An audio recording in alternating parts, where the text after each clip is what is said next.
Jeju is sweltering. Tropical nights continue across the island, with Seoul recording 26.5 degrees Celsius overnight. That's the 48th tropical night this year in the south. Daytime highs are hitting 33 degrees Celsius, triggering heatwave warnings across Jeju. At Donako Valley, once a cool retreat, even the nights are staying hot. Authorities urge residents and tourists to take heat precautions and stay hydrated. This summer isn't letting up.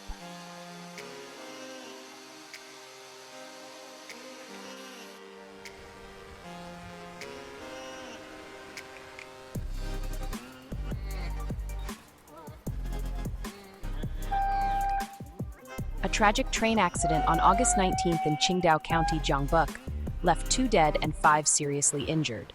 The Mugunghwa train struck workers near the tracks during an inspection. Police are now investigating if safety systems failed, as some workers weren't even listed on the official work plan. 2 devices with the train access alarm app were destroyed in the crash.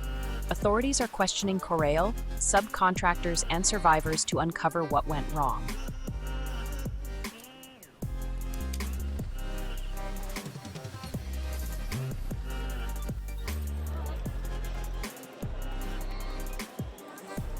Korean Air has officially unveiled its newly renovated lounges at Incheon International Airport's Terminal 2, ahead of its integration with Asiana Airlines.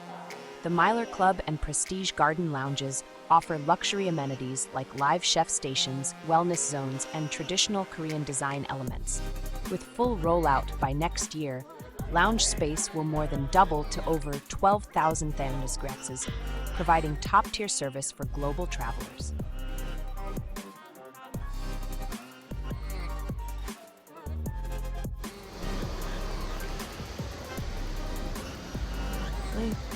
A bomb threat targeting public transportation in Seoul was reported via email to the U.S. Embassy on Korea's Independence Day, Gwangbok-jeol.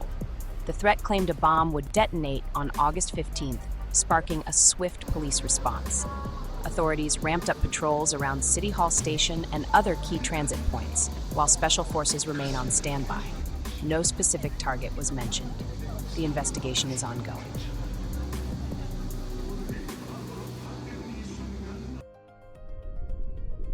Thank you for watching this edition of the K Update. We would love to hear your thoughts and comments below. Please like, share, and subscribe for more headline K news.